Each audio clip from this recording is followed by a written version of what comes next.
Hey guys, today I'm going to tell you how to remove all connected DNS in Windows 11.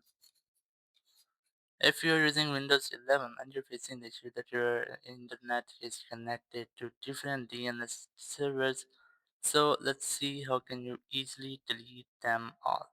You just have to simply press Windows plus R to open the run command, or you can also right click on this start button, then select run from here to open this command here. Now in this section, you just have to enter a code which is ipconfig slash DNS. So enter ipconfig slash enter space then slash then DNS. Sorry, flush DNS. Just enter flush DNS.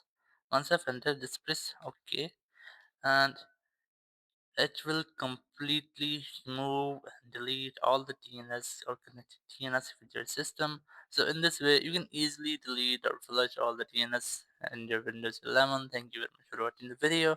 Until next video, thank you. Bye bye.